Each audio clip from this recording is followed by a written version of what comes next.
Welcome, everybody. Welcome, ladies and gentlemen and viewers, wrestling fans, gamers, everywhere. Welcome to episode 11 of the Super Grapple Bros podcast. We are two brothers who are former WWE employees that enjoy talking about wrestling and video games. It's two things we have in common, hobbies or interests, stuff like that. So we like to talk about it and engage you people in a discussion every week here on Twitch, which we are now live on, as well as YouTube on demand, which you will find at youtube.com/LMurphoReal. You'll also find, as I said with the Twitch thing, twitch.tv/L_Murpho. And as my fellow host here and bro said, we are also on SoundCloud and iTunes. Super Grapple Bros. Look for us there. I am your host, El Murpho, and your other host, your second host, your co-host, equal footing, is DMurph.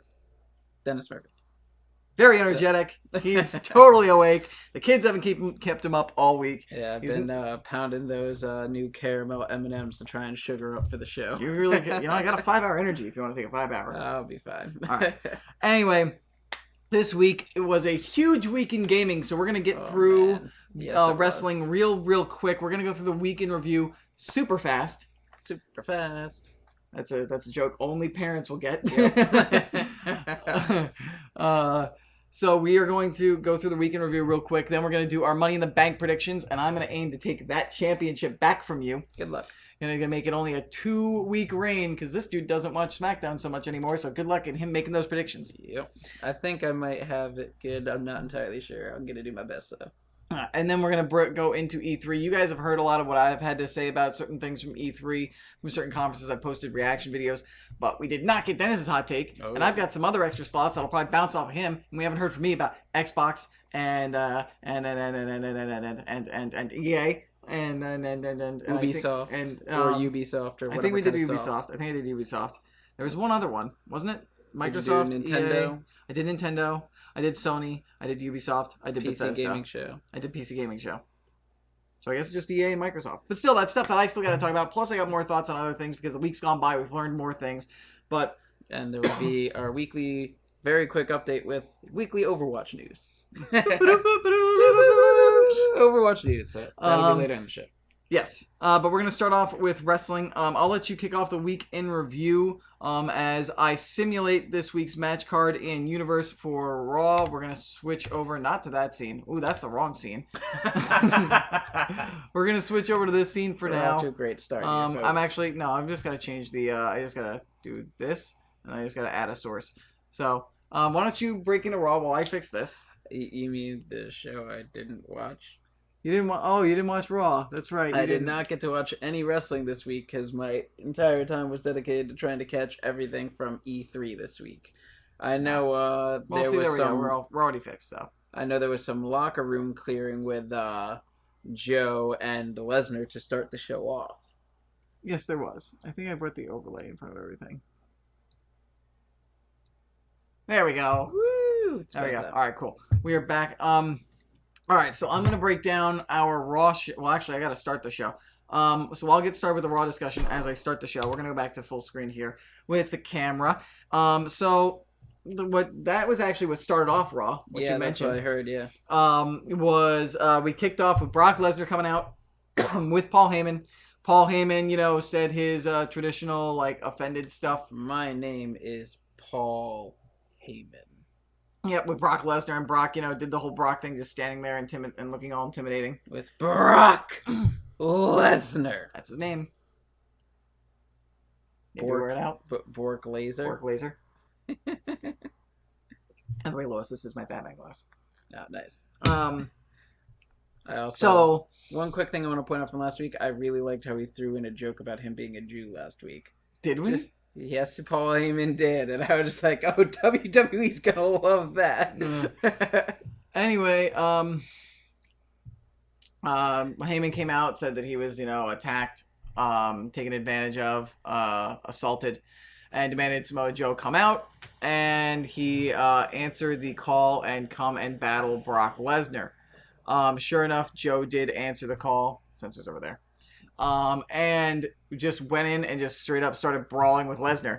And good on them for actually having Lesnar. Lesnar actually staggered a little bit. They both looked like they were on equal footing. Lesnar didn't come out and demolish them, and the locker room had to come out and separate them. So it was cool. It was exactly what I expected was going to happen after Heyman was attacked. I expected them to maybe brawl all the way into the back, kind of like what Lesnar did with Undertaker, but they didn't go that far. But still, it was kind of cool. You know, they broke through like people in the locker room to get to each other and everything. So it looks good, and it makes Joe look good. Yeah, I feel like probably the reason they didn't have it go on that long is because I know with all the times they did it with Brock and Undertaker, there was actually, it got to a point where there was a kayfabe news article about fight between Brock Lesnar and Undertaker breaks out at local Applebee's. So I'm guessing they were trying to avoid that because of how often that happened. Mm-hmm. Well, I was just imagining it would be one long, prolonged brawl that would go into the back. Yeah, true. Not just like, okay, they've been separated, and then, oh, they're fighting again backstage, like, yeah, stuff like that. But yeah, we'll get into the rest of Raw, but we're going to get into my Raw here on the Universe mode. We are kicking things off with a tag match. This is part 2 of my 4-team tournament to determine the number 1 contenders for the Hardy Boys. It's the New Day versus the Hype Bros, who, as we'll get to on SmackDown, are now back together because Zack Ryder is back from injury. Yep. Woo. And whoa! We have new number 1 contenders in the Hype Bros. They've knocked off American Alpha and the New Day. Anything can happen on this Raw. Anything can happen on Raw. That's what's good about my show. That's why it's better than your show. Anything can happen on Raw, including a drop in ratings. Hey, bro. Woo, woo, woo. You know it, bro. It's time to get hype. Don't just get hype. It's time to stay hype. Come on, Hardy Boys for Hype Bros. I'm so hyped for that. All right, we got a promo with Chris Jericho and Sami Zayn. They are feuding. Jericho beats Sami Zayn. Then we got U.S. Champ in action. Austin Aries versus Rusev. And Rusev defeated the United States Champion, so maybe Rusev will be aiming for another U.S. title reign. Intercontinental, yeah, my bad. I keep getting those titles screwed up. You want to know what it is? It's because Kevin Owens is the U.S. champion right now on SmackDown, and I had Kevin Owens, and he was my Intercontinental champion before that. And anyway, we've got Kevin Owens, the former champ, who will be enacting his rematch clause against Aries the next pay-per-view against Seth Rollins, and Seth Rollins wins, so both men losing, and Rollins and Rusev looking good for the Intercontinental Championship, maybe. Might be. We got a call-out promo with Roman Reigns. He's going to call out Shinsuke, and he beats Shinsuke as we hurtle along towards their final match, as they're gonna their entire rivalry is going to blow off the next pay-per-view. It's one winner takes all. And then we've got Shinsuke in action against Finn Balor, and Finn Balor wins. Wow, not a good night for Shinsuke Nakamura for the champion. Nope. And then we are finishing things off with Brock Lesnar and John Cena going at it yet again. It's the rivalry that never dies. Never-ending story. I just realized I did that entire review without the game video up, so I just basically broke it down to you guys who were watching on YouTube. It's cool. And now you're going back to it when you go to pick something. Yep. So here we go. I say while they're doing what's the up, Felix? Hey, what's up? Oh, what's this? What's this? They're gonna battle it out. They're gonna brawl it out right here. He doesn't even want to wait for them.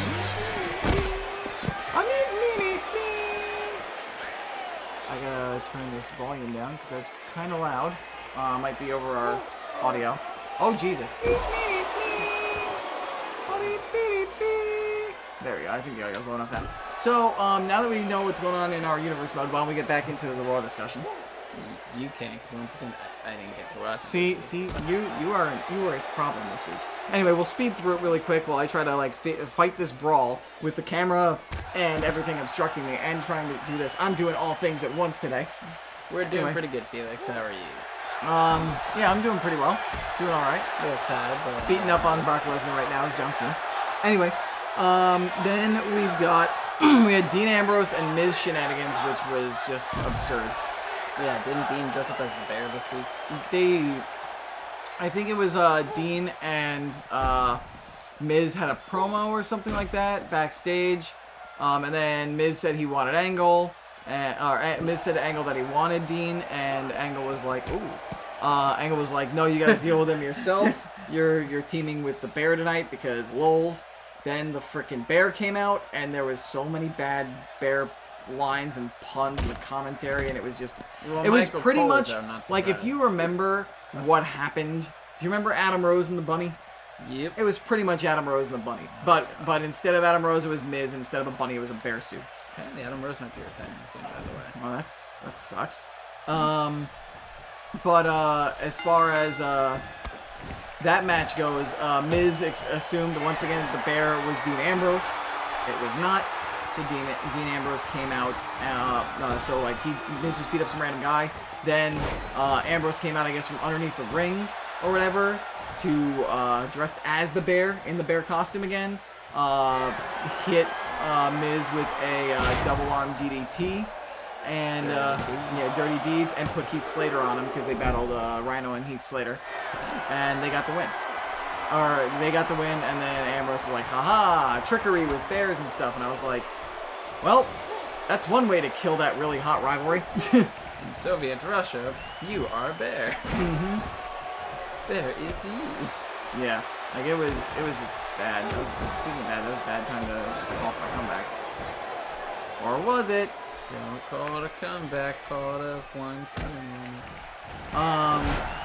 So yeah, that's what happened there. That was the whole Dean Ambrose Miz thing. Like, that really made me not want to care anymore about the rivalry. But the good thing that they're doing with that rivalry is that Miz keeps inadvertently not putting Maurice in harm's way. Like when Miz found out that Ambrose was in fact the bear in the new bear outfit, he tried to run away outside the ropes. But when he did, he knocked into Maurice and knocked Maurice off.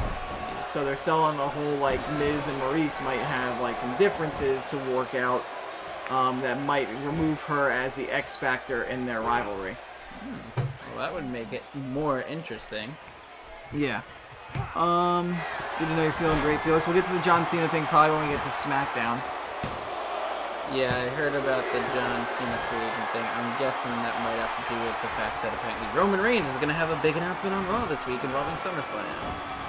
His announcement is probably going to be, I'm guaranteeing, he's going to say that he deserves a shot at the WWE at the Universal Championship against whoever wins between Joe and Lesnar, and Strowman's going to return and be like, no, we're going to fight at Great Balls of Fire for the number one contendership. It's quite possible. I think that's what's going to happen, and then Strowman's probably going to win. One thing I heard though is, and this is the only thing I heard, is that Cena's announcement is probably not going to be what anyone, Reigns' announcement is not going to be something that anyone expects. Is he going to retire? Because I'm sure a lot of fans would like that. If Roman I retired, could care less. You were saying Cena and then you changed to Roman. I meant Roman. You meant Roman or you meant Cena? Roman is going to have a big announcement, and apparently it's going to be something that no one's expecting. Yeah, and I was saying there would be a lot of fans who would be like, they would be happy if he went into early retirement. Cena, I think, has won over the majority of the fans finally, to where the whole John Cena sucks chant thing. I think it's similar to you suck with Angle. Yeah, I think it's become more like that. Either that, or there are some people who really just don't want to accept the fact that Cena really is that damn good and did become that damn good. Yeah. Also, what else happened? We had Enzo and Cass had some more shenanigans. Cass got attacked again, but he soldiered on against who was it? Gallows and Anderson, who won the match, and then they were looking to hit the Magic Killer post-match on Enzo while Cass was down on the outside or something, and Big Show came in and made the save, which pissed off Cass, understandably so, because it looks like Enzo and Show are getting buddy-buddy. Mm-hmm. Then they basically had an interaction, in the ring. They're arguing with one another, and then Show was talking with Enzo earlier, and Enzo was like, I gotta know, are you, what is this whole thing? Because I think Enzo might be thinking that Big Show might be behind all this, that way he can become Enzo's new partner, and not Cass. And Big Show just replied, I only have one thing to say about your partner, and there's only one word to describe your partner, and he says SAWFT, soft, and then he left. Yeah. I kind of look at it as, why does Big Show need to be with Enzo? Because, one thing that we've seen is Big Show is the greatest tag team partner ever, seeing as how he's been tag champ with pretty much anyone. I think he's won with Kane, Undertaker, Big Show, Chris Jericho, Miz. Didn't he win it with Edge too? No, it was Jericho won it with Edge, and then when Edge got injured, replaced him with Big Show. Okay. Anyway, moving on to stuff with SmackDown. with Raw, I guess. The women's stuff on Raw was kind of dull. Alexa Bliss came out, was saying, "Oh, Nia, you don't need a match." Shut up, Echo. You shut your mouth. Anyway, and Mickie James and Alicia Fox came out. Was it Alicia Fox? I think it was Alicia. And they were pretty much like, "Oh, well, Alexa, you keep saying that Nia deserves a shot and that she wasn't getting the shot she deserved, and now you've got to change your tune now that you're the champion." So it turned into like a tag match of Nia, Alexa Bliss, and one other person versus, it was like a 6-woman tag, and all I remember is that Alexa Bliss like walked out on whoever was there in the match. It might have been Alicia Fox. And I think they battled Nikki and 2 other people in the division. But anyway, Alicia Fox basically walked out and left. So yeah, fun times and stuff with the women's division. It was kind of just like, meh, not really memorable. Ooh, you're being submission. Oh God, I should probably pay attention. Yep. The fact that I'm being submitted. I was trying to get us rolling. With the tag titles, there was something about like a 2 out of 3 Yeah, there was falls a 2 out of 3 falls match between the Hardys and Cesaro and Sheamus. Cesaro and Sheamus won on the 3rd fall, which, like, if that was like to end the pay-per-view, end the rivalry on a pay-per-view, maybe okay, but Let's see. that was a Hardys rematch. Like, technically, 2 out of 3 falls match for rematch. Like, do the Hardys really have a leg to stand on now to challenge for the titles, like kayfabe wise? Well, according to the WWE website, that match ended in a draw. Somehow. Did it? I could have sworn. Maybe it did end in a draw, but like I could have sworn, and Sheamus and Cesaro got the final pinfall. No, it just said that somehow a 2 out of 3 falls match ended in a draw. Yeah, maybe it was like a double disqualification or something on that, because I could have sworn I remember. Whatever. Anyway, the Hardy Boys did mention in a promo earlier in the night they were going to break. Like Cesaro and Sheamus, or that they had to break, or Cesaro and Sheamus had to do like break something, and all that jazz. So they teased the whole broken thing again. I don't know if that's ever gonna happen, but we'll see. And then and that was pretty much the main event of Raw. Raw was kind of aside from the Joe and Lesnar stuff, but I mean, they were a good thing that people pointed out was that they were competing with the NBA Finals. So they might have thought like, let's take it easy. Let's not go too great with this one. Let's not try and kill ourselves on this. Yeah, they had that, plus not that it really is on TV, but E3 was also this week. Yeah. And at that same time was the Sony press conference. Yeah. So moving on to SmackDown really quick, we had Money in the Bank stuff. All the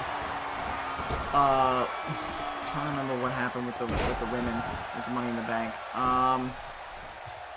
I think they just had like Tamina versus someone. No, that was last week. Oh, okay. Or did they? No, they had Tamina versus Naomi, and Lana came out and attacked Naomi afterwards.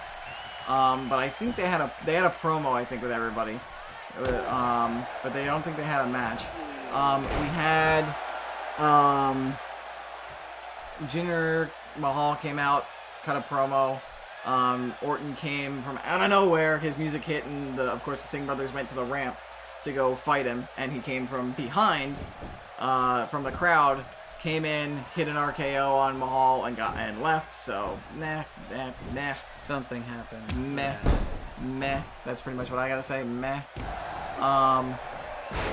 And then what else did we have? We also had New Day kick things off in a pretty good promo that had the Usos, as well as the Fashion Police, as well as the Colognes, which was good. And John Cena defeats Brock Lesnar, survives. 4 players were defeated.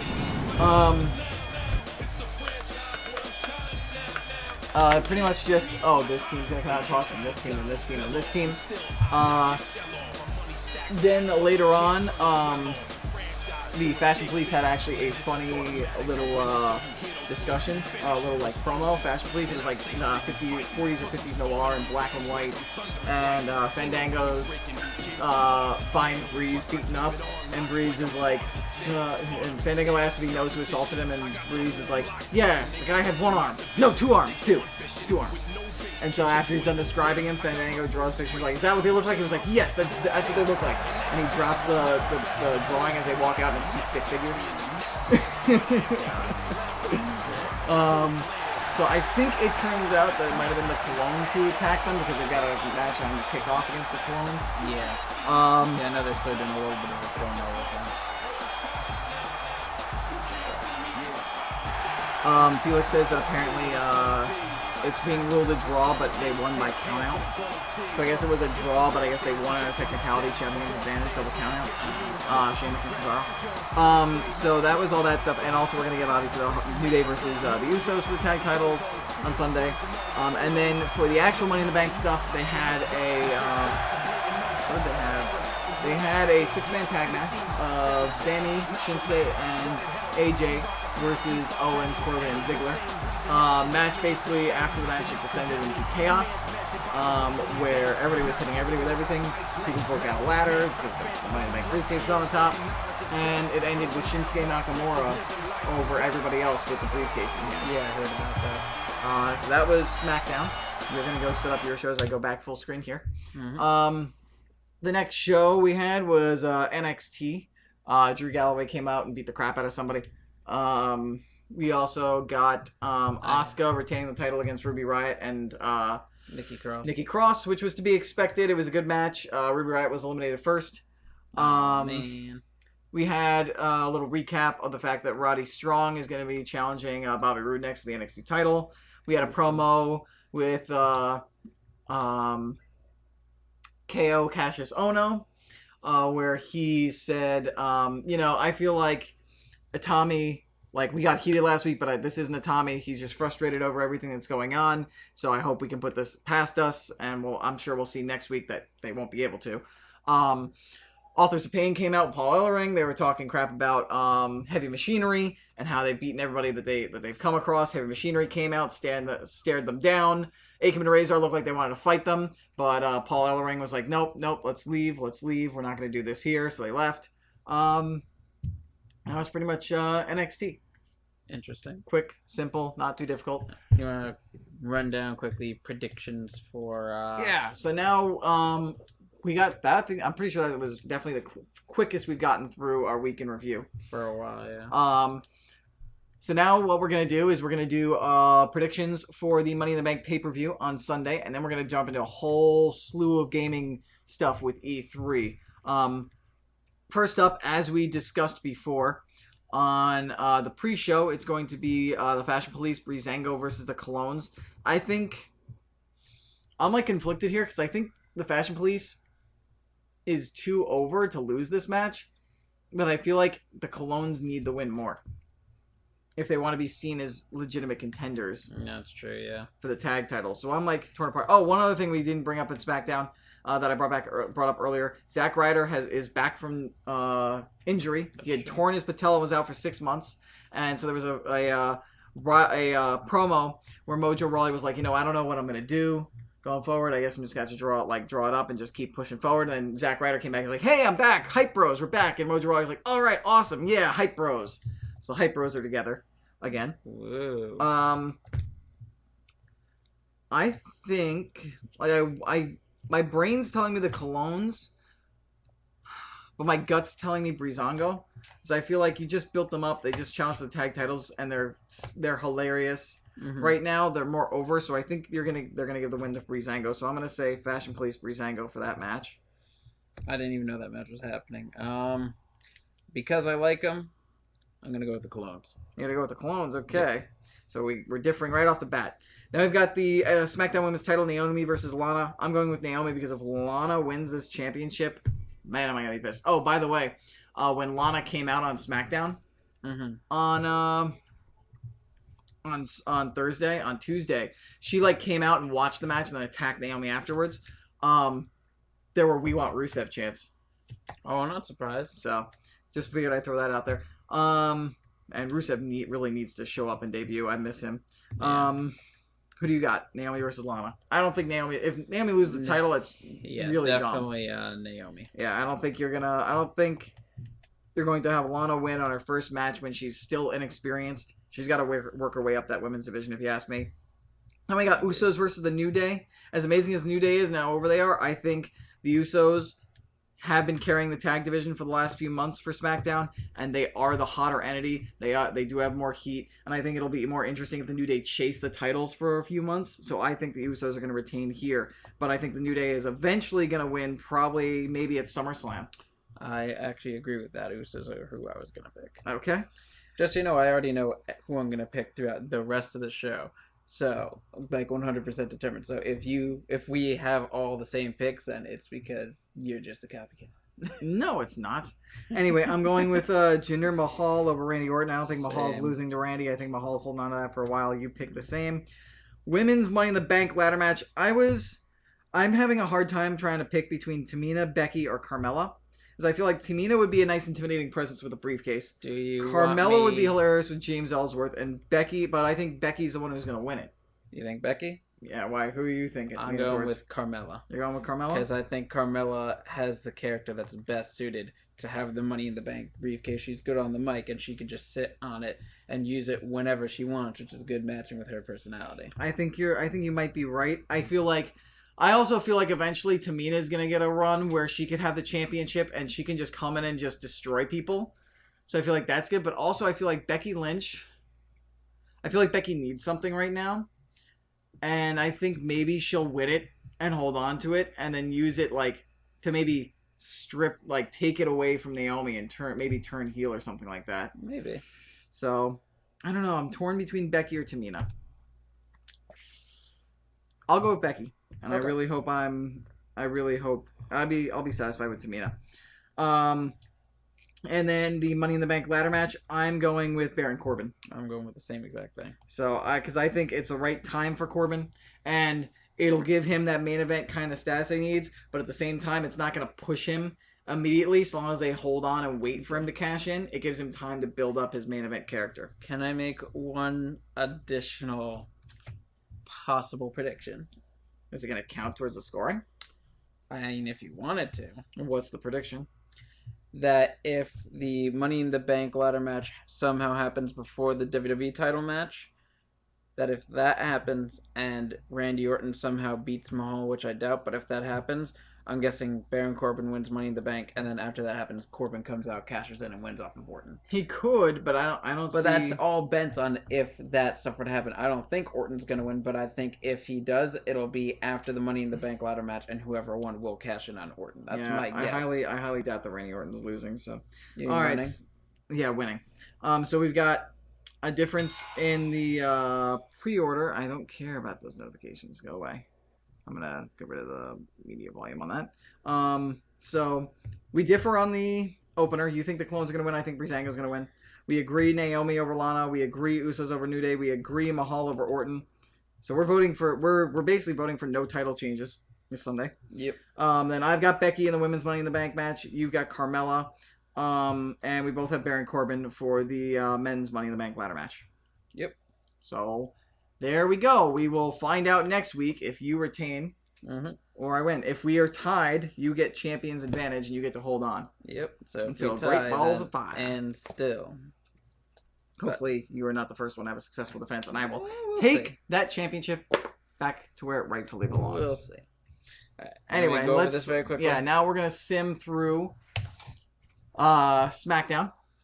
Okay, so we got Dean Ambrose doing a call-out promo in which he calls out The Miz and defeats The Miz in the promo. Then we've got one-on-one match, Sheamus versus Randy Orton. Randy Orton defeats him. A one-on-one non-title match, United States Champion Dolph Ziggler facing his current rival and number one contender Tyler Breeze, in which Ziggler defeats him. Good for him.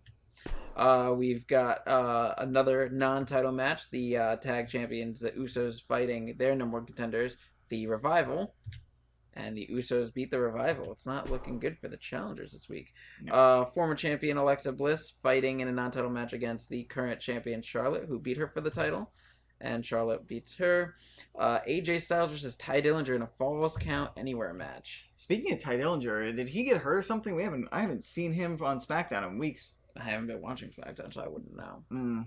Poor Ty. Yeah. And AJ Styles wins. And we've got Samoa Joe versus Cesaro. Samoa Joe wins. And then the main event, Dean Ambrose, who had called out Miz early in the night, versus The Miz. And I'm debating on if I want to just actually sim this match, because I want to talk about E3, and that's what's coming up next. If you want to just sim it and just rewatch the sim, you don't have to play it if you don't want to. Alright, sounds good to me. Yeah, just have the computer play out the sim. We'll talk E3 as this plays on in the background. We will see who will win this match. But right before we get to E3, I'm going to bring up Overwatch news. Here's your weekly Overwatch news. This upcoming week, they will be bringing the Horizon Lunar Colony map to the full game, both on PC and consoles. So this upcoming week, we finally get to see what Winston's home growing up was like. Very interesting. Oh, and one thing that Felix had brought up that we did not actually address, but I want to address quickly. John Cena being now listed as a free agent. I think that's dumb. Me too. It's like what? Just because he went away for a few months, he's now a free agent? Yeah, and he was specifically drafted by SmackDown in the draft, and now you're just deciding, oh, we're gonna have him as free agent. Are there contract limits now for the superstars on which show? Because in which case, wouldn't their times all be the same? Say, I got drafted the same way, and wouldn't they all be free agents now? It's just so dumb. It's like, we just want the opportunity for John Cena to go to Raw, so we're gonna say he's a free agent to spark up interest. It's so stupid. Anyway, E3. I'll let you drive this since I drove the wrestling discussion. I'll bounce off of you. Alright, so switch this over here. The first press conference of E3, or at least of the weekend before E3, was EA. And they featured such things as DLC for Battlefield 1, FIFA 18, Need for Speed Payback, which was kind of interesting, A Way Out, Anthem, NBA Live 18, Madden 18, and Star Wars Battlefront 2. The games that I am most excited for out of everything shown at E3, first one I want to talk about is A Way Out. A Way Out looks really so cool. good. I love how it's meant to be a split screen game. And what I like about it is that, like, it's not just a split screen co-op game. Like, it's a split screen game where you have to watch both screens to experience the story. Your character will be doing something while your friend or your buddy's partner in the split screen might be going through a cutscene.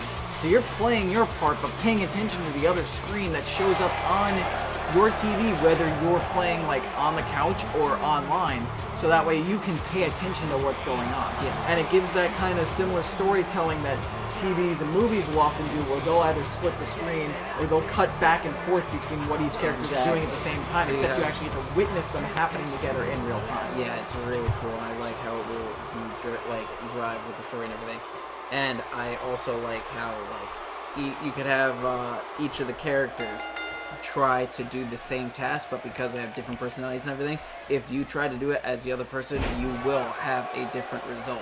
Like, I remember they showed one where it was like trying to get past the security guard. The one guy bribed the security guard with cigarettes, and then they showed it with the other brother, and he just went and started a fight between two inmates and was like, hey guard, break it up, and that's how he got past the security guard. So I like how it's not only a co-op game where you have to pay attention to everything, but depending on who you play as and how you play, it will change the story of the game. Mm-hmm. Yes, and another thing, for anybody who has maybe played the amazing indie game Brothers, A Tale of Two Sons, it's by those same guys, so I'm expecting high quality from that. Oh, it looks so good. Brothers, A Tale of Two Sons, no voiceover acting or anything. It was like a short, 5-6 hour game, but God, was it an emotional journey.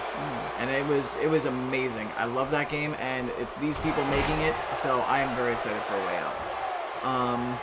And then, are we going to keep talking about EA?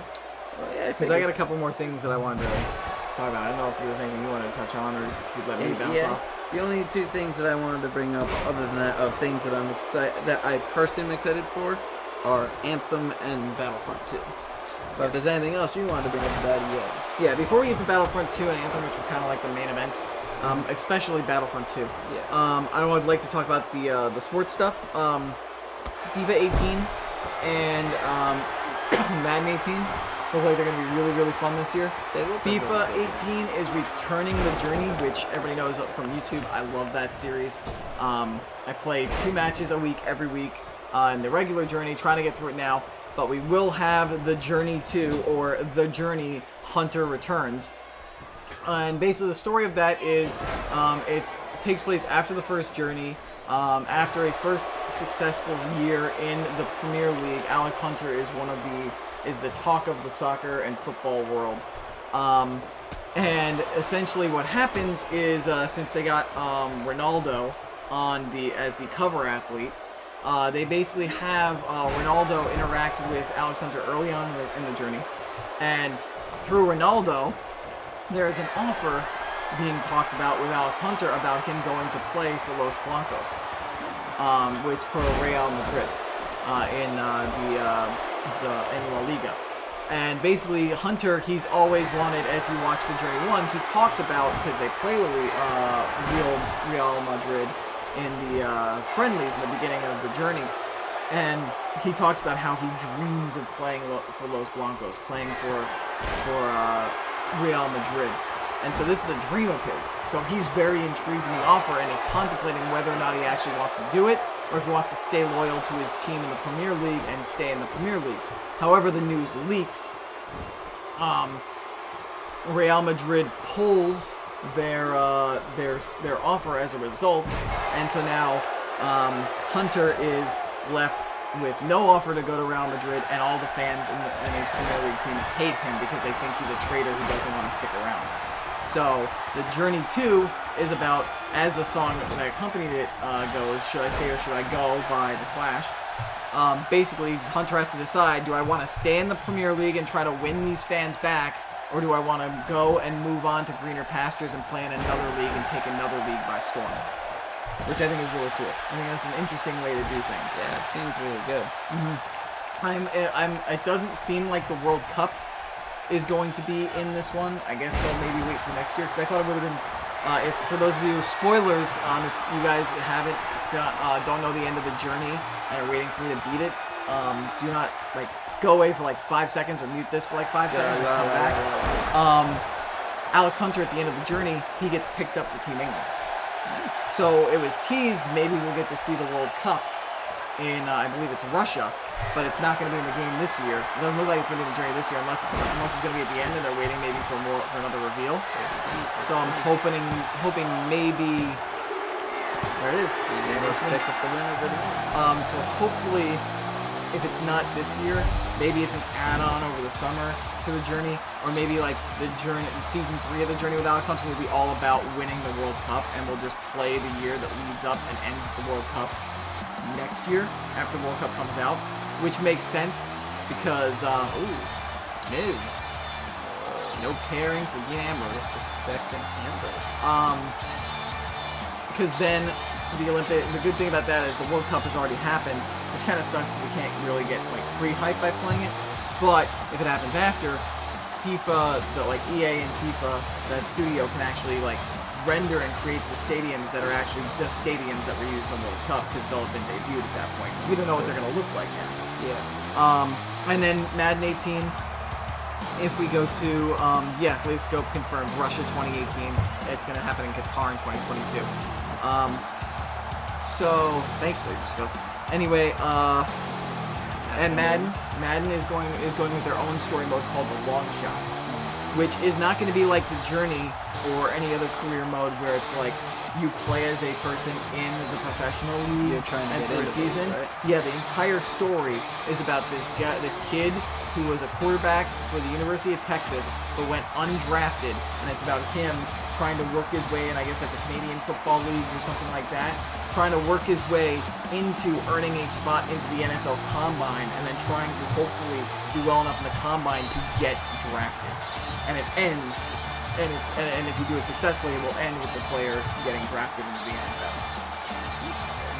Yeah, it's an interesting story. I don't know if next year maybe they'll continue it, and maybe we'll continue playing as the Long Shot, and then you'll do the NFL season, but it seems like Madden wanted to do something different and tell more of a movie cinematic type thing where you're going to be playing... Similar to how they did with the Journey, just a different kind of story. Yeah, and it's just, you'll probably be playing football games and stuff, but you won't be playing according to a schedule. You'll maybe be playing some minor league stuff, and you'll be doing like drills for the combine and all that kind of stuff, and you'll be dealing with a lot more cutscene and story mode type stuff. So it's going to be interesting. Yeah.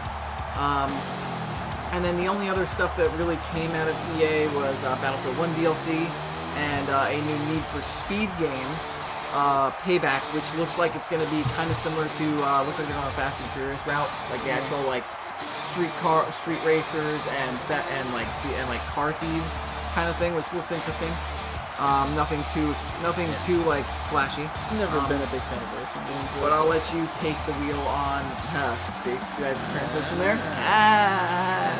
Segue. They revealed their new sci-fi IP, Anthem, which BioWare. Yeah, which we didn't get to see too much of it at BioWare, other than like a very short teaser. But then at Microsoft, they showed a little bit of gameplay of the game, and I have to say, if it ends up being like how they seem to make it, it looks like it's going to be a good game.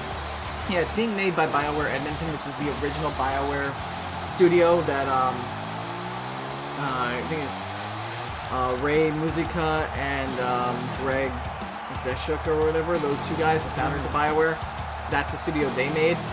And Casey Hudson, who was the main, like, I think he was the creative director behind the original Mass Effect trilogy. Yeah.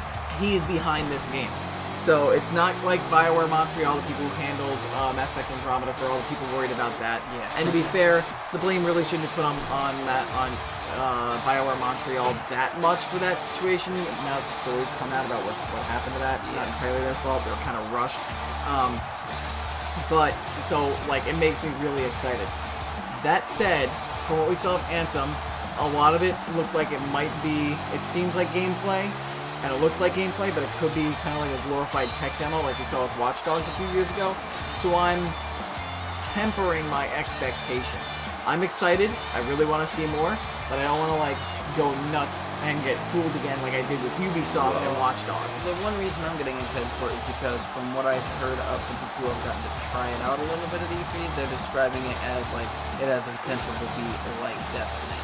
Not Which that it looks is, like. But It looks like that's a potential. it looks real. It looks. There's a lot of similarities to Destiny. Like instead of being a guardian, you're human, but you're in like this suit that like enhances all your abilities. You have a jetpack. The open world seems seamless. There are creatures that'll interact with things and attack each other. Everything looks beautiful. You can seamlessly jump in and out, it seems, of gameplay. You pick up guns just like in Destiny off of enemies that can be better than what you already have. So it looks really interesting. And then they finished off the show. Well, they started the show and then finished off the show with a half an hour of Star Wars Battlefront 2, which looks good. And everything I'm seeing and hearing about it is this is what people wanted out of the first Battlefield, which makes me excited. I am super hyped. We are getting they have classes, but they've got all eras. It looks all eras. We're getting the prequels. We're getting the sequel trilogy. We're gonna have stuff from The Last Jedi in there. We've got heroes like Darth Maul in there finally. Like you said, classes, which was a huge thing in Battlefront 1 and Battlefront 2. Also, the other big announcement with Battlefront 2 came from why am I blanking on his name? John Boyega. That he, Finn, and Captain Phasma will be the first part of the DLC. Now you hear DLC and you think, oh great, behind a paywall, awesome. They're doing the same mistake they did with Battlefield 1. Oh wait, no, they learned. They announced that all DLC add-on content is free. So just like what it looks like, Overwatch, Blizzard and Overwatch have set a new precedent for DLC now, which is amazing. Where it's like you buy the original game, we'll introduce these microtransaction called loot boxes, which I'd be okay with Battlefront if they did something like that. I think they are aesthetic. It's like you can support us monetarily with the loot boxes, then we'll take the money we earn from the loot boxes to get you guys more characters, more maps, more gameplay modes, and that will fuel us that way. So you don't have to pay for any new content that actually affects the game. You are only paying for these little cosmetics, which is awesome. That's the right way to go, and good on EA and Battlefront for learning their lesson.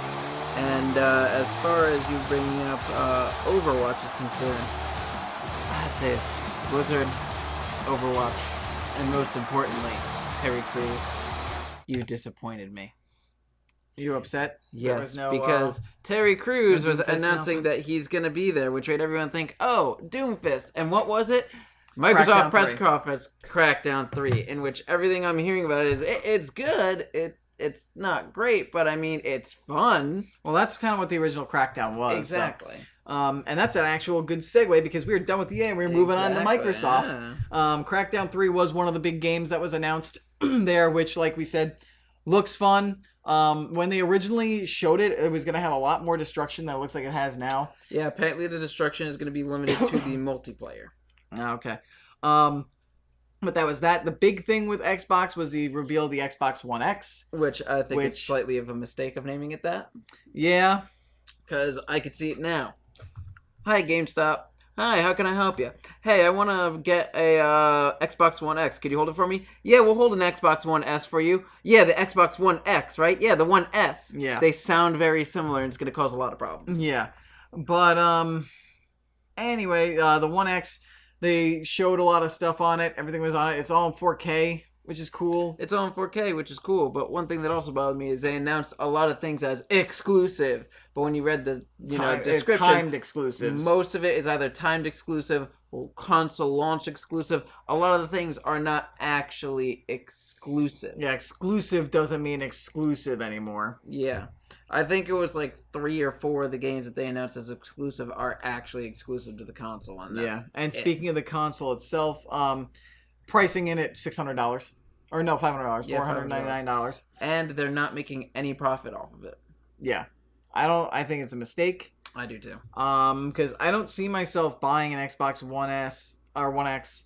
I mean, personally for me, it does make sense because I also have now upgraded my PC. Yeah. And like my graphics card that I've had for 3 years is capable of 4K. If I wanted 4K, I can buy a 4K monitor and do 30 FPS 4K. Or I could just buy, instead of paying $500 for an Xbox One, I can pay like $700, $200 more for a 1080 Ti, but that'll run 4K and 60 FPS. Yeah. So, I mean, it really bothers me because, I mean, it's aimed towards people like me where I have a PS4 and I don't have a good computer. And it's, you could get this and get 4K. 4K. Did we mention 4K? And also 4K. True 4K. And one thing I loved is at the beginning of the Sony press conference, they just casually mentioned that, PS4 Pro does 4K. Yeah. So they were just going on and on about 4K, and then they didn't have any exclusive games to drive me to buy it. Like, one of the games that they announced is going to be a launch exclusive, which at first made me be like, oh man, I'm going to have to get an Xbox One or an Xbox One X, was PlayerUnknown's Battleground, but it's a console launch exclusive. So I saw that, and at first I was like, oh man, and I realized, oh wait, I just have to wait a little longer, and I'll still get to play it on my PS4. And if I really want to get it in HD in 4K, I could get a PS4 Pro, which will still be cheaper than an Xbox One X. Yeah, I don't understand this whole PS4 Pro and Xbox One X thing. Like, I understand the fact that like 4K is becoming the standard quicker than anybody expected, but there's also the fact that like a lot of people. Like, it's becoming the standard, but a lot of people don't really want to shell out the money for it. Exactly. It's expensive. Because even though 4K is nice and it's pretty, the difference between 1080 and 4K is not nearly as wide as, say, standard definition in HD. It's not enough to, excuse that kind of money to spend on it. Because, I mean, it's also the fact of a lot of these people, if you want the 4K, you not only have to buy the system, you also have to buy the TV that's capable of 4K. Mm-hmm. And I don't know about you guys, but I don't have the kind of money to buy a 4K TV and an Xbox One X. So I think it's just a little ridiculous. I think it's, as I mentioned last time, them just trying to be like, oh, look, we have the most powerful console ever. Polygon actually made a joke about how they were going on about most powerful console of all time. Most powerful console of all time. I'm pretty sure he said that if you try to make a more powerful console, we will kill you because this is the most powerful console of all time. No other consoles can be made. Yeah, they're really sticking to that marketing line. Other stuff that we saw, Assassin's Creed Origins. Assassin's Creed Origins looks awesome. We saw more at Ubisoft. We saw a gameplay demo, which we'll talk about when we get to Ubisoft, but it looks awesome. We only saw a trailer at Xbox, so we'll leave it at that. We saw a little bit of gameplay at Xbox. Yeah, a little bit. Not much, but it looks good. We'll get into that more when we go talk about Ubisoft. We saw State of Decay 2, which had an interesting trailer. Minecraft in 4K, which is cool. Sea of Thieves. We'll get to Sea of Thieves in a second. Dragon Ball Fighters with a Z 3-on-3. That is one of my biggest, like, most hype games from E3. Like, that game looks amazing. It does. Like, I've seen gameplay demos from the show floor, and basically it is Marvel versus Capcom meets Dragon Ball Z. Yeah. Meets Dragon Ball. And it's made by the guy, and the reason why it looks very Marvel vs. Capcom is it's made by the team that makes the Guilty Gear series, which is a very good series. And it's awesome. Like, they're drawn like 2D figures, but they're actually 3D models. Yeah. And so like when they pull off their special moves, they're doing special combos, the camera will swing around and in front of them and everything, and you get that DBZ animated intensity. It looks really good. They do have transformations. You can charge up with your ki. It's a 3-on-3 battle. If you hit your ultimate attacks, it can be destructive and turn the planet into like basically like Namek was when Frieza blew it up. Yep. And it's just, oh my god, it looks like everything I wanted out of a Dragon Ball game. I love it. Hey, right back. What's up, Big Stupid? How's it going, man? Oh wow, Laserscope saying that apparently that's also the most talked about game on the show floor. I'm not surprised. People are going crazy over that. It looks so good. It looks like it's gonna be like it's like it might even like be more popular than Marvel vs. Capcom Infinite. Yeah, I've been hearing a lot of people say it's like Marvel versus Capcom Infinite, but right. But with Dragon Ball. Yeah. No, they did not confirm all the characters. They said that there will be more characters, and they hinted that they understand how important it is they understand the importance of fans who enjoy all eras of Dragon Ball. So there might be a chance that we see some Dragon Ball Super characters or some original Dragon Ball characters, and I hope not, but maybe some Dragon Ball GT characters. Yeah. And what they said with their character selection is that they aren't going off a checklist and being like, we have to include Goku, we have to include Piccolo, we have to include Cell, we have to include Dodora, we have to include Bibbidi and Bobbidi and Supreme Kai because they're popular characters. What they're doing is they're going through and they're being like, all right, these characters, do they have their own? Can we make their own unique moveset and make them unique to the fighting game and implement it to where it's balanced in the game, and then we will include them. I'm just excited to hopefully get the chance to play of Kid Buu versus Yamcha. That's going to be a really fun match. No, it won't. That'll be over real quick. Fine. Kid Buu versus Yamcha versus and Tien and Chaozu, and there you go. Yep, there we go. And the good thing is that the fighting's gonna be competitive because they said that they're designing this for esports. Yes. So they want to make it balanced and competitive. It's gonna be good. So that's one of my favorite. That's one of my games of E3 that I saw. Yeah.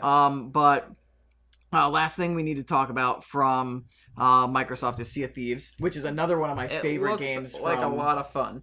Yeah, I played it last year at E3 when it was more bare bones. You could go on islands and walk around, but there was no real gameplay or anything like they showed this year. Yeah, I saw a good amount of it being played and heard people talk about the play.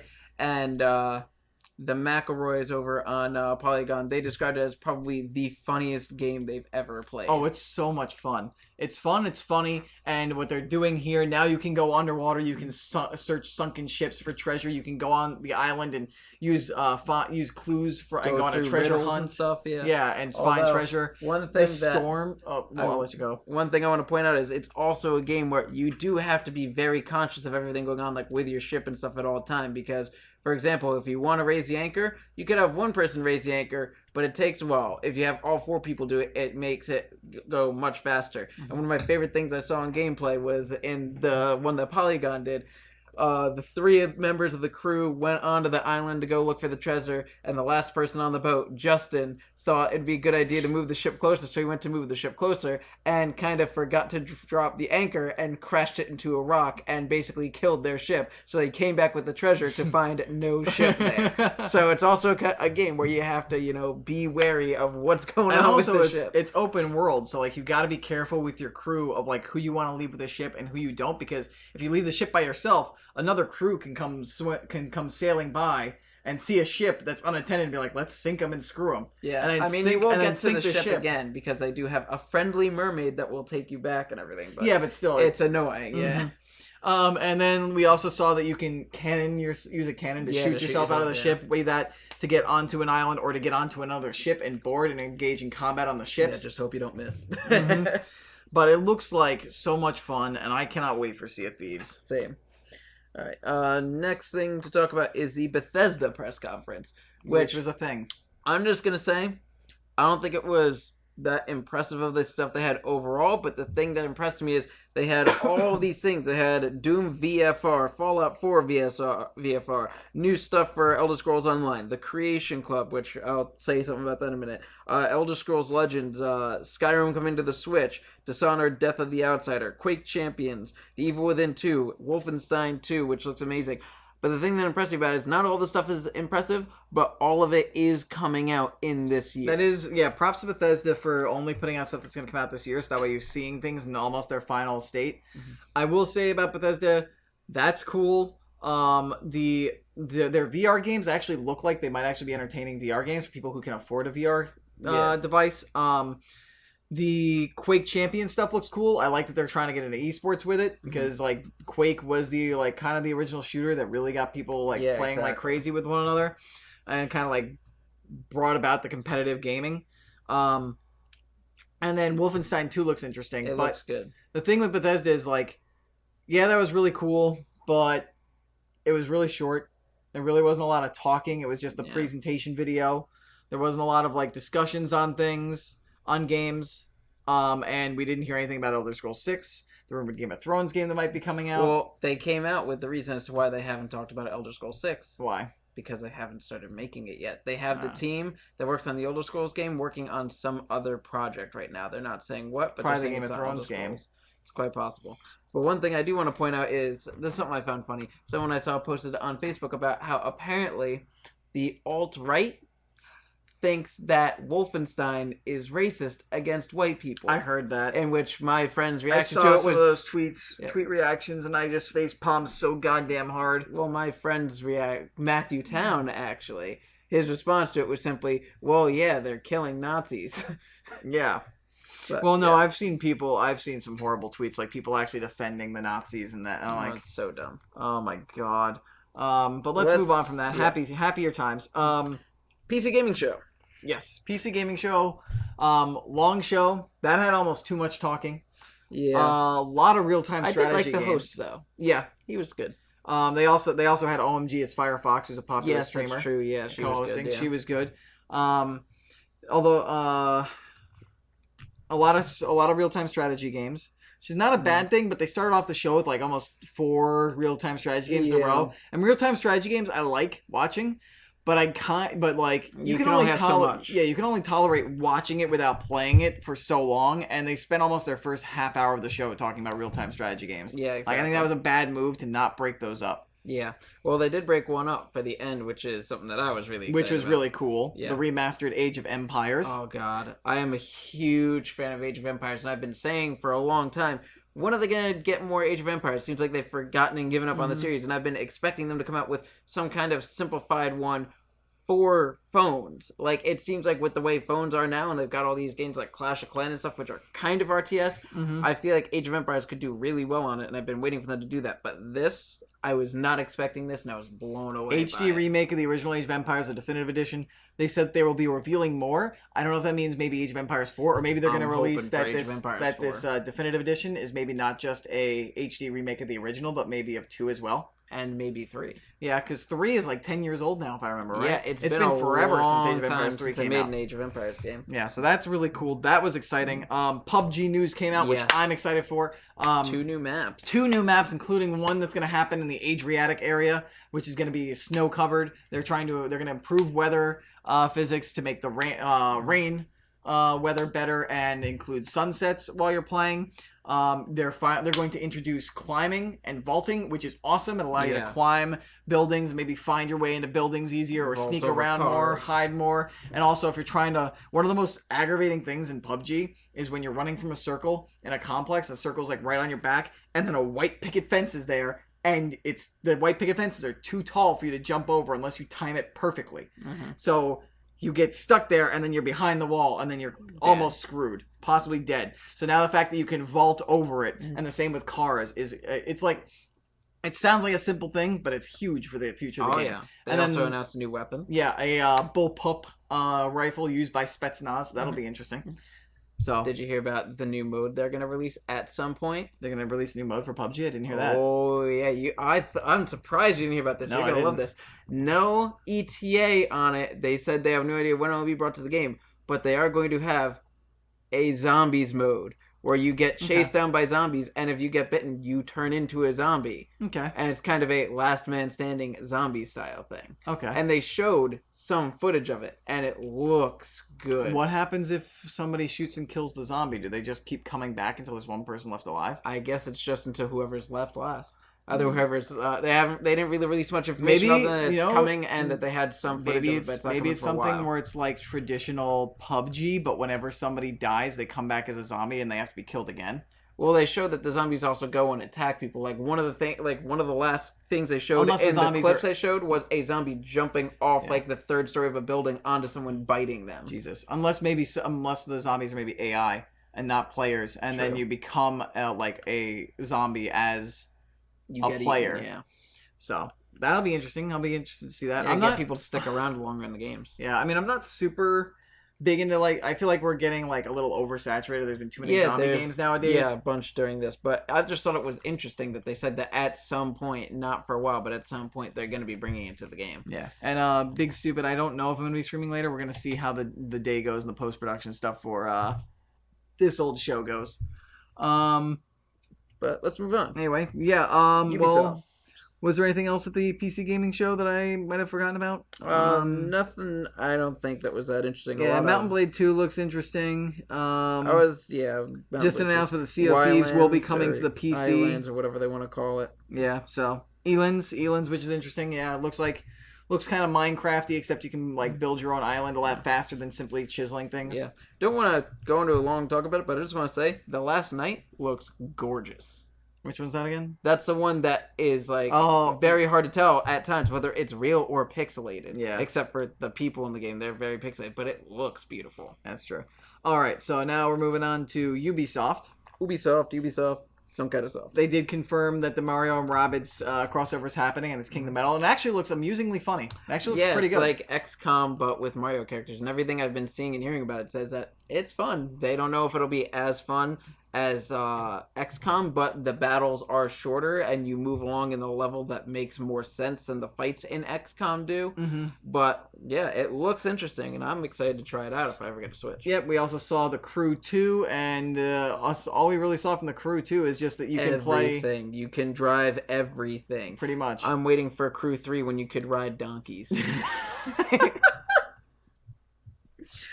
I thought you were going to say spaceships or something, but you went in the completely opposite direction. Well, they're going to have donkeys and spaceships, and you could ride a donkey onto a spaceship and then fly the spaceship. Oh, okay. All right. I just want to be sure. They do have some pretty beautiful renderings or recreations of New York City and San Francisco, though. Yeah, like they flew past the Empire State Building and you saw Madison Square Garden, and it looked perfect. So I like it. I'm just not a big fan of racing. I don't know how big I'm going to be into it. Then there was also Skull and Bones, which a lot of people are saying, "Oh, poor Sea of Thieves, Skull and Bones." But to be honest with you, they're different. They're very different games. Yeah. Skull and Bones is basically going to be just the naval combat, and the only thing they've shown so far is that one PvP mode. Yeah, Skull and Bones is pretty much just Assassin's Creed 4 Black Flag naval combat, the game. Yeah. Where it seems like you're going to be on these different ships. You can squad up with teammates to form fleets of pirate crews. Mm-hmm. And you can battle other pirate crews for treasure, for plunder. But it pretty much is just going to be this very beautiful real world type of game where you're going to be battling in ships on the seven seas. For plunder in the Indian Ocean specifically. It's technically, I guess it's part of the seven. No, it's not seven seas. Damn it. But anyway, it's an expression for pirates. Okay. Yeah. Well, the way you saying that makes it sound like all over the world. Well, we don't know much about the game. It might take place in other parts of the world. Specifically the Indian Ocean. Well, I know that, but I'm saying we don't know where else it could be. But there doesn't look like there's any land battles that are going to happen.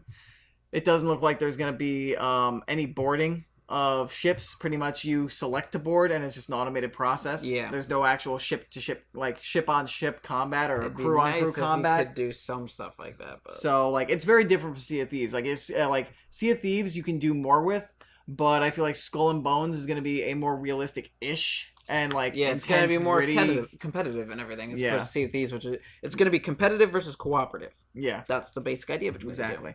So that was interesting, and then you can go ahead and talk about the Far Cry. Ooh, Far Cry! It looks so good. I am so excited for Far Cry. It looks like it's gonna be fun, and I love the fact that you've got not only like the people to hire to come along with you, but also it's co-op. I love that. Yeah, I am so excited to play that game. I love the Far Cry. You can have AI and other players helping you at the same time, which is really cool. I feel like you could have so much fun with that, especially with like streaming and things like that. Just have a friend jump in and just be like, "You want to go fuck up this stronghold? Yeah, sure, why not?" And just it looks like so much fun, especially with the usual like weapon system and everything of Far Cry. I just can't wait for this game. It's going to be so good. Yeah. And then we had Assassin's Creed Origins. We got another trailer, but we had a gameplay demo for half an hour after the press conference, which looks that's really good. One thing I did not get to see, but I heard a lot about it. Yeah, the water is beautiful. The swimming around and finding treasure is beautiful. Like, Egypt looks so amazing, and like they've changed a couple things where you can use an eagle companion to scout things out instead of just using the sync points, which are still there. Yeah. But they changed up the whole gear process. Yeah. Where you can, instead of just buying it from whole shops, leveling system and everything. Yeah, there's a leveling system. There's different levels and tiers, not just levels but tiers in rarity and like quality of the weapons and the stuff. And you can pick and choose your weapons, and different weapons have different functionality. Like, you can go with little daggers and hidden blades to be stealthier. You can go with a giant spear or heavy axe if you just want to run in and mess shit up in a like I tower. saw little bits of it here and there, and I also saw and heard things of people trying the game out and everything I'm seeing and hearing just sounds amazing. I can't wait to play this game. It looks like Assassin's Creed is going to be back in force. I have not played an Assassin's Creed game since Unity, in which a lot of people hated on it. I didn't get too far in the game. It wasn't that great. But from what I played of it, I enjoyed it. It wasn't anything great, but the last really good Assassin's Creed game I played was Assassin's Creed 4. Black Flag was the last great Assassin's Creed game. Syndicate was good, and I didn't like Unity. Yeah. But I am excited for Origins. Yeah, it looks I'm so really good. looking forward to it. And then the final reveal from Ubisoft was the fact that Beyond Good and Evil 2 is still happening. And that it is a new story. It is not following Jade anymore. It is a prequel to Jade's existence. Yes.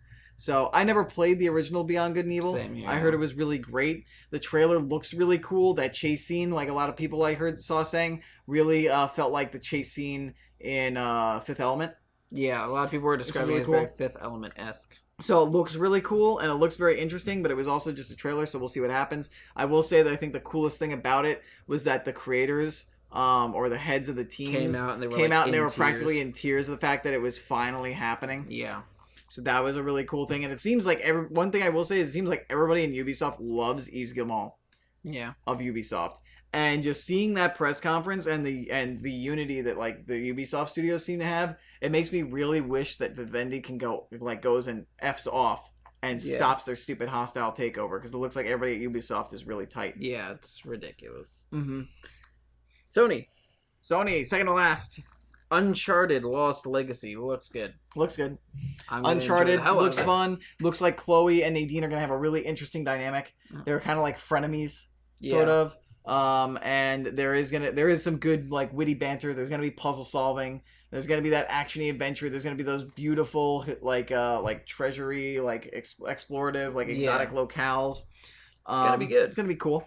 That's about it I can say about that, because we didn't really see any gameplay. Yeah. That's the one problem I will say about the Sony press conference, which I talked about in my reaction thing. a lot of trailers. Just trailers. Nobody talked about the games. Nobody talked about features or anything. Yeah. We didn't get any like full on, except for Spider-Man at the end and a little bit of Days Gone. We didn't get any like gameplay walkthroughs or anything. It was all just trailers. And it's like, okay, that looks cool, but I want to learn more about the game. Tell me about the game itself, its mechanics. What are these characters' motivations and all that kind of stuff. One thing I want to point out quickly.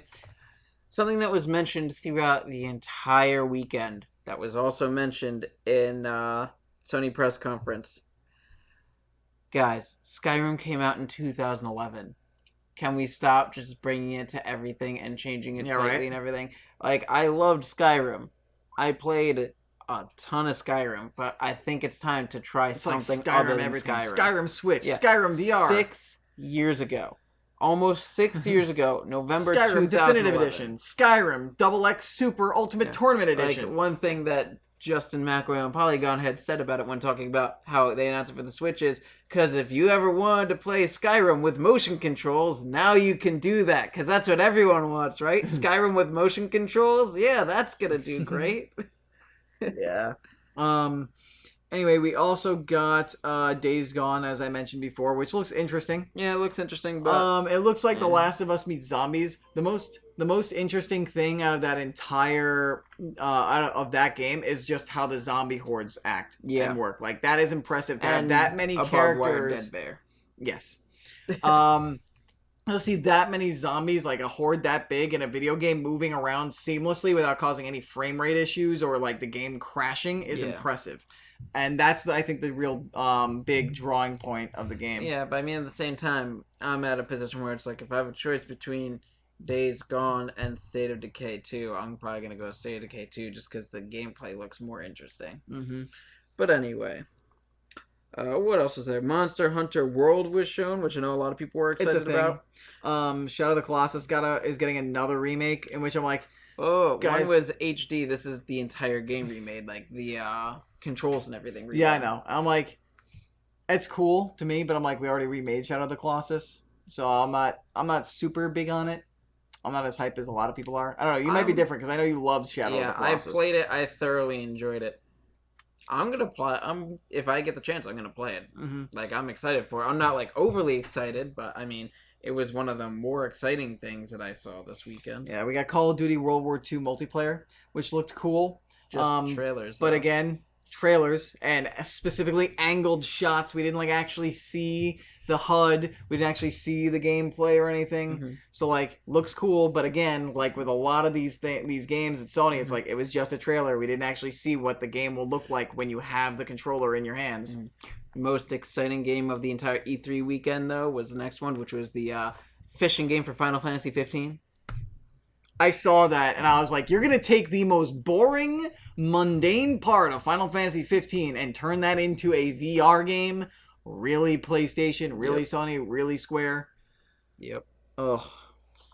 But I know they also announced, I didn't put it down in the show notes, but that, God, I can't believe I always blank on the name of the game. It's a VR game, Super Hot. Super Hot, yeah, that's coming to the PlayStation VR too. Mm-hmm. We also got a new God of War trailer, which looks really cool. I love God of War.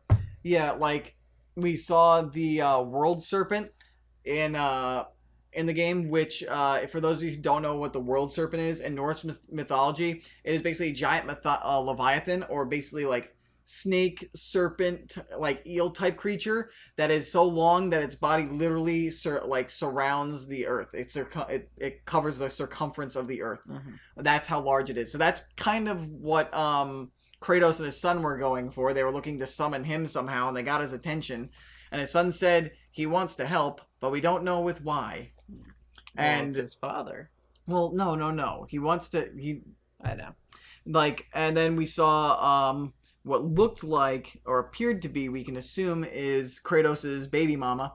Yeah. Saying, you shouldn't be up here. You shouldn't go venturing forward any further up here. The gods, they will not look kindly upon you.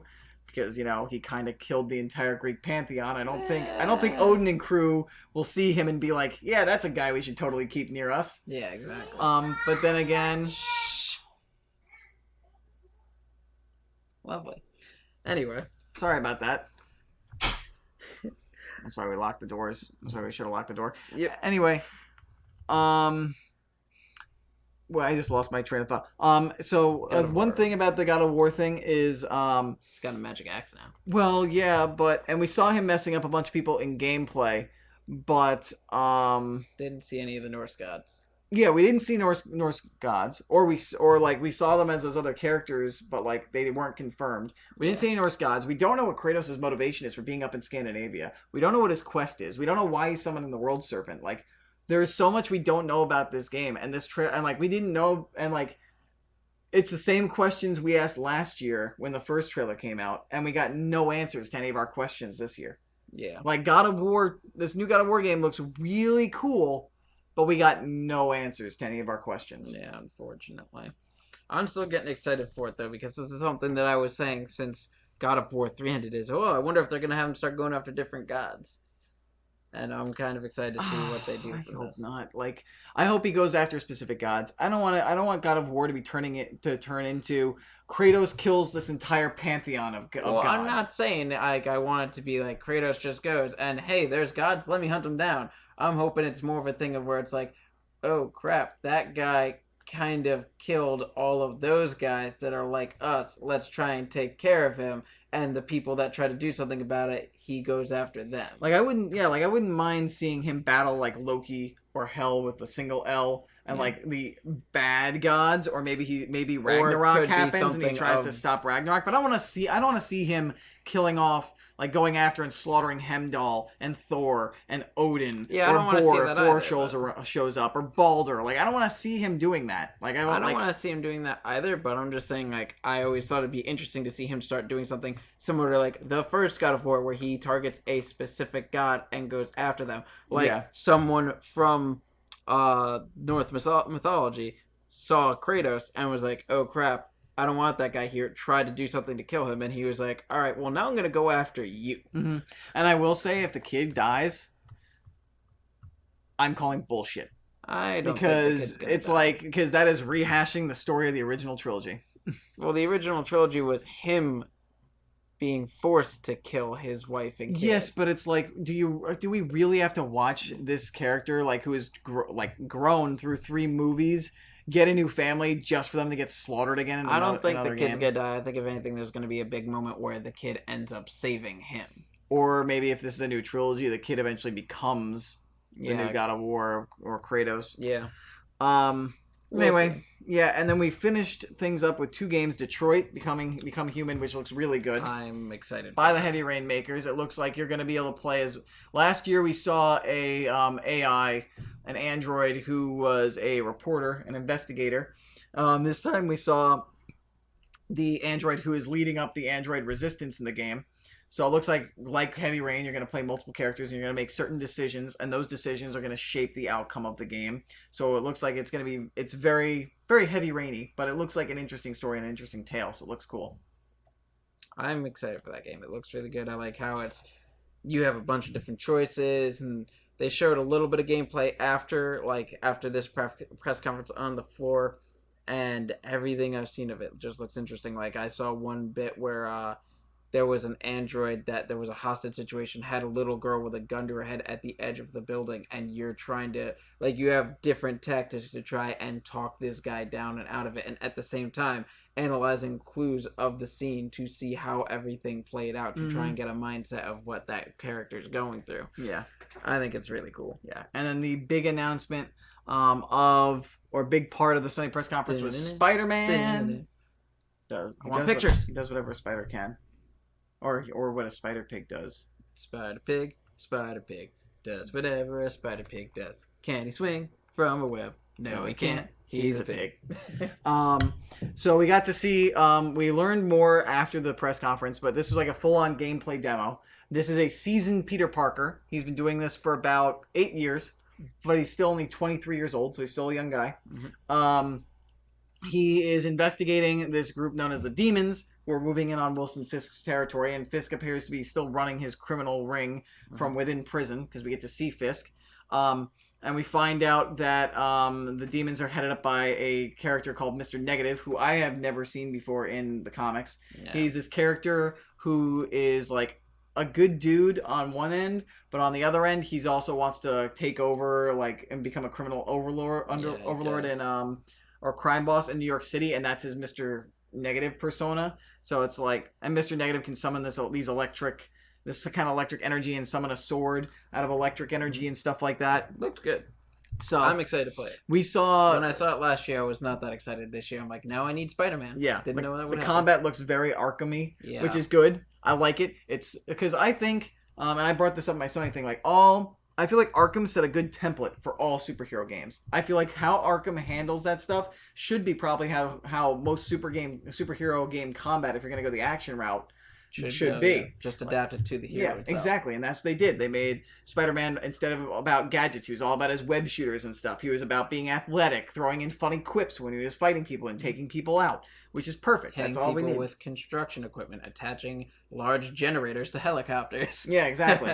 And then we also saw that it will also have some really cool kind of linear set pieces, like the crane, where you had to like stop the crane from careening into the city. And that's the really cool thing about Spider-Man, is you see Peter Parker not just beating people up, but you see him trying his best when crap goes sideways in his crime-fighting adventures to save as many people as he can and stop as much collateral damage as possible, which was cool. Yeah. Definitely going to look into picking that up. Yep. And we also saw a little teaser for Norman Osborn for mayor. Yep. Which would be interesting. All we saw was Osborn. No, it said I checked. IGN Rewind Theater confirmed that it was Norman Osborn for mayor, not Harry.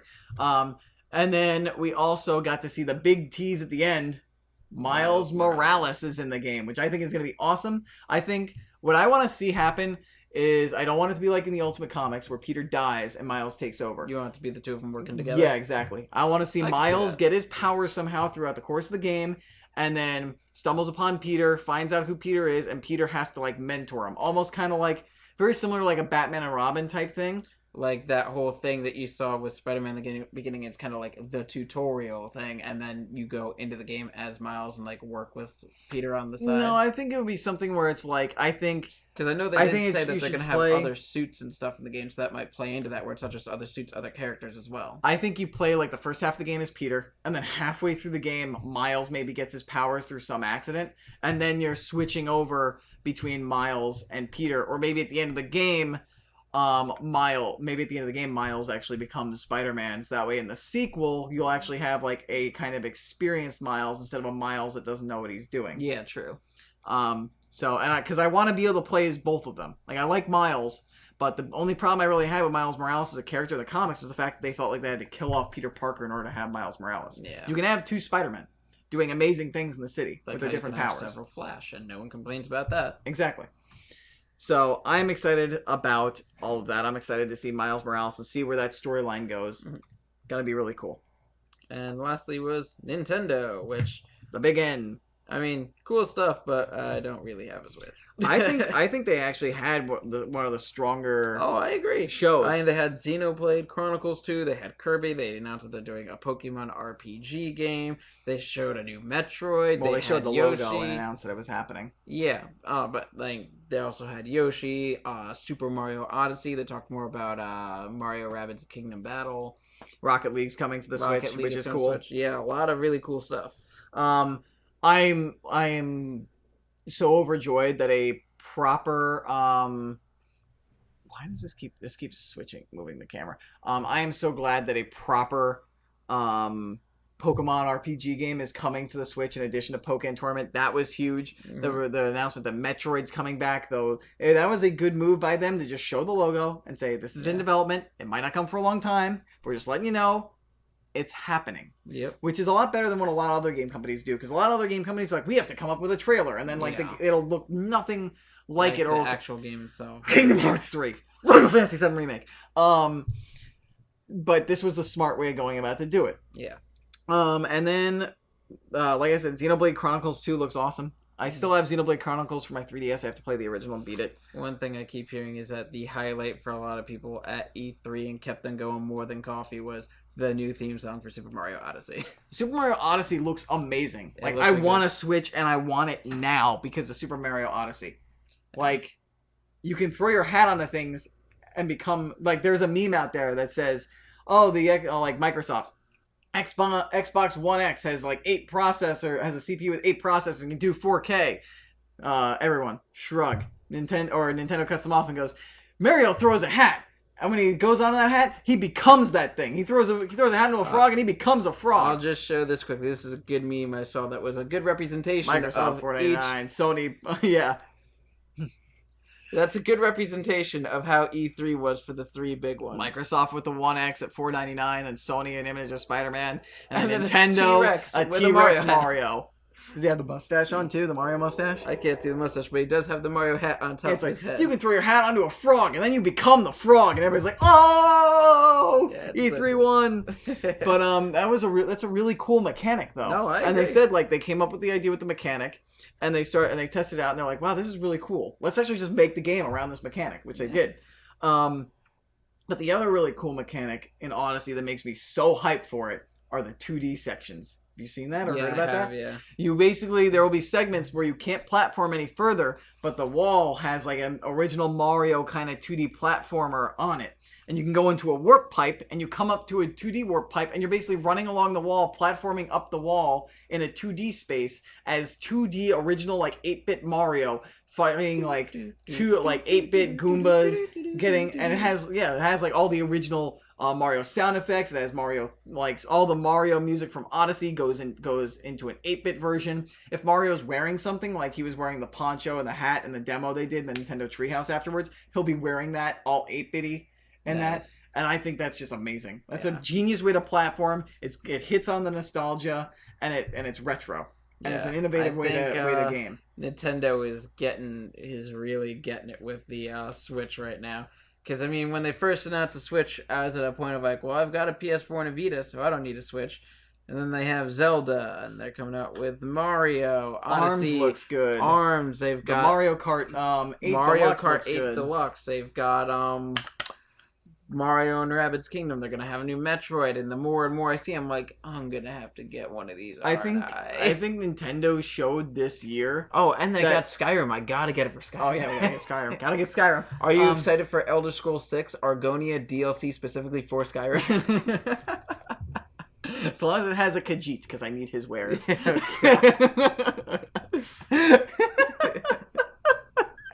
Anyway, but I think Nintendo really finally put themselves back on equal footing with Sony and Microsoft after the Wii U and the drop off of the Wii, and they have shown from this E3 that it's not about having the most powerful console ever. It's about the games. Yeah, it's about and telling games. people and showing people what the games can do.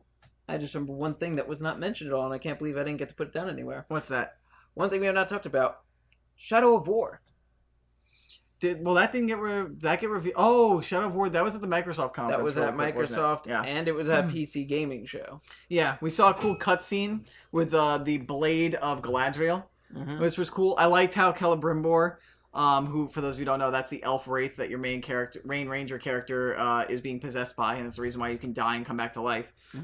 He goes like, Galadriel doesn't have a blade, and she last I remember, like, Galadriel's not like that, and she's like, desperate times call for desperate measures. And I was like, cool way to explain the canon. Yeah. Yeah, it looks really good, though. I like how you can now build armies, and instead of just killing enemies, you can make them part of your army. And persuade them, and they're like Brandon, they're like, yeah, I know you're kind of branding me, but I don't care. Screw those guys. You're cool. Yeah, exactly. I'll knock down this tower. Oh, this guy? He's a dick. I want to kill him. Exactly. Looks so good. So, that was pretty much it for E3, at least in the press conferences. I don't know if there's anything that wasn't in the press conferences that maybe you want to point out. Somebody was asking, Felix asked if there was anything announced for 2K18. I don't know if there was. I have not heard anything. I think they may have done something, because I'd find it very odd for them to go through E3 without having anything, but I have not heard anything. Well, if there's anything else you can think of E3 related, let me know. I will search up and see if there's any 2K18. I know E3 this year had a good amount of indie games that seemed interesting that weren't really talked about that much. One game that we didn't talk about that looked mildly interesting, I believe it was shown at the Microsoft conference, was the Darwin Project, which a lot of people described it as like similar to PlayerUnknown's Battlegrounds, because it's a bunch of people in a field trying to survive, but it's also different classes where people could do different things, and it's also a somewhat survival game where if your character starts to get too cold, you need to light a fire so you don't freeze to death. But then again, you lighting a fire will alert people to where you are. And just like the demo they showed at the conference, like seemed kind of weird, especially since I had the shout casting going on during it. But the actual gameplay and everything I've been hearing from people who have tried the game sounds like it's going to be like a much more enjoyable game than it seemed to be during the press conference, and that there's a lot more to the abilities and stuff than was let on before. Mm-hmm. Um, What else? There was something else that popped in my head, and then I got lost in WWE 2K18 news. I'm trying to find out. Apparently, it was on the GameSpot show yesterday for an hour, but I'm trying to find it. Not seeing any news on it anywhere. Maybe on GameSpot, or maybe I'll just search WWE 2K18 E3. Yeah, there's really nothing on here. Nothing that I see. So, I think they had an hour slot yesterday on GameSpot. Let me see if I can search GameSpot WWE 2K18. Yeah.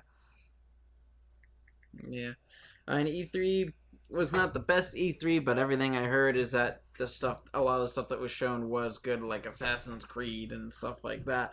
And this also was the first year, at least I think the first year, that it was open to the public. So I saw a ton of videos of people just swarming the place. Oh yeah, I heard that there were ungodly long lines, and people were saying, well, the thing about that is the fact that they added 15,000 fans Yeah. to the show, but all the game devs did not bring any extra demo stations or anything because they didn't have any extra space. So it just created more chaos. Yeah, I know. I watched Polygon did a live stream of the E3 floor. It was Griffin McElroy and Nick Robinson walking around, and any time they came up to anything that had some kind of a line, they asked how long it was. I think the shortest wait I heard was like an hour and a half.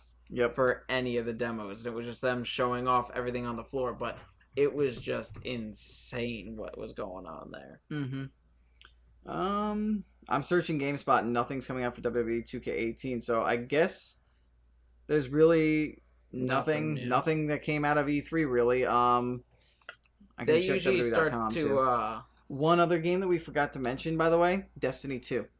We talked Destiny 2 because we mentioned it in passing because of Anthem, but we didn't talk about Destiny 2 news. Well, they didn't really show too much more. Well, they revealed a lot of stuff. We know the PC launch date, we know the beta dates, and I saw about that. And we know the PlayStation exclusive stuff.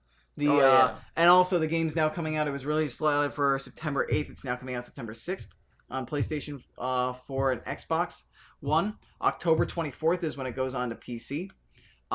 Beta is going to be in June. I think it's June 17th or 18th is when it's on.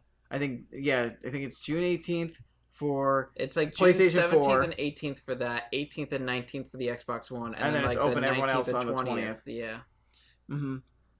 And then the PC beta date is going to be sometime in August, TBD August. Yeah. And then as far as exclusives go, yeah, they're getting like maps, modes, they're getting guns. PlayStation 4 is getting an exclusive for a year, an exclusive map, PvP map, an exclusive strike, an exclusive exotic, and an exclusive armor set. It's ridiculous. Yeah, well, that's the same thing. That's the same exact thing they did for early access for Destiny 1. So I know. I'm just saying, like, it's kind of like if you're getting Destiny, I find it kind of weird, for anyone to go with like an Xbox One version of the game, especially since everything the Xbox One can do for Destiny 2, the PlayStation can do the same thing. It's not going to be any different, and you get all this extra stuff on the PlayStation 4 anyway. Yeah, I just searched WWE.com and there are no results at all for WWE 2K18, so it looks like nothing got revealed. We'll probably start hearing more about that game when it comes more time, like SummerSlam. That's usually when they start doing a lot of stuff for it. Yeah. So yeah, I think that was pretty much E3. Unless you got anything else to add. Like you said, it was an okay show. Yeah. It wasn't a great E3 this year. And I partially blame that for the fact that we saw a lot more trailers than gameplay demos and people talking about the games. Like, I understand the awkwardness that comes with E3 stuff and talking too much. I would say EA talked too much in their press conference. PlayStation didn't talk enough. I think if you take EA's press conference and PlayStations and do the fusion dance with it and merge it into one press conference, that's your perfect press conference. You need to, this year's E3 basically taught us that you need to have a balance of talking about what the games are and their features and showing via gameplay demo what it can do. Another thing you need to do is you need to focus on the games that are good and ready and people are going to be going after. Because, I mean, Microsoft, 40 games? Really, Microsoft? 40 games. You had to show trailers for 40 games, and most of them you say nothing about, just showing trailers. They showed trailers for just over 40 games, 20-something of which were exclusive in some way. Because I know it's like we want to bring you the games. We're going to bring you the games, but what they don't understand is we wanted you to bring us the games and explain to us what they're about too. When we were saying bring us the games, we mean don't go talking about like PlayStation View. We want to see the actual or like all these other the add-on stuff for your consoles and things like that, or stuff that investors care about. We just want to hear about the games. We want to see a trailer, and then we want to see you talk about the game and the features while maybe a gameplay demo is going on. But one other thing we did not mention: original Xbox games coming to Xbox One. Yes, full backwards compatibility. One thing that our friend Sal will be happy about: the original giant Xbox controller. They're going to be bringing that back for Xbox One. I heard that too, which is that thing. It's cool. Like, it's a cool news story, but that thing is like ungodly huge, and I'm never going to buy one. So. Yeah, same. But he might. Mm-hmm. But that about it does it. Yeah, I don't know if you guys are going to buy one or what you guys thought of E3, but let us know. Be sure to also email us questions at supergrapplebros@gmail.com. Let us know what you thought about E3 there, or in the comments if you're on YouTube, or I don't believe you can do that on SoundCloud or iTunes. You can rate, review, and subscribe. Yes, you can. Don't forget to like and subscribe on YouTube. Leave a comment. Let us know what you thought.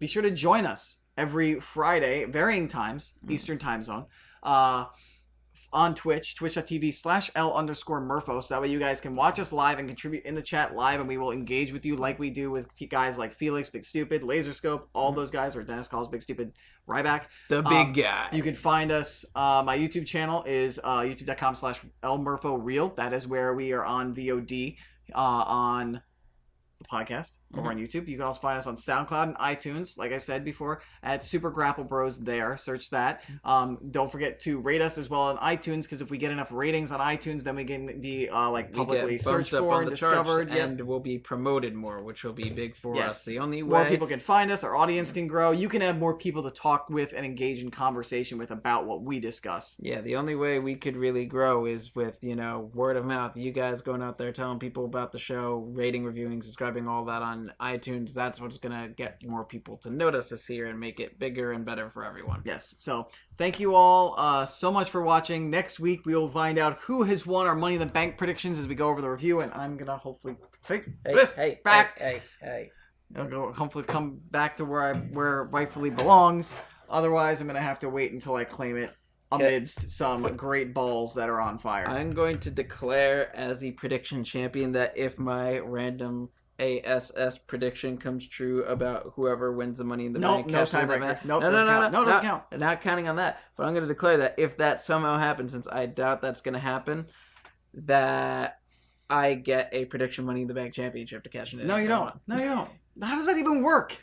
We just randomly predict what's going to happen on a Raw and we don't even know the match cards? Yeah, sure. No! That's not how that works. I don't know any of this works. How I'll make it work. All right, guys. That's it for episode 11. We're going to peace out of here. Until we see you again, take care. And hope you all enjoyed E3 and enjoy Money in the Bank.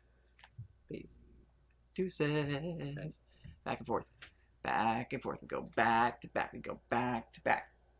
See, this is why I need to keep this, because we can't let this keep going on. It's going to keep going on regardless. God. But it looks better with a championship around my shoulder. No, it makes it that much worse. Bye, guys. Peace. Shut up and sit down.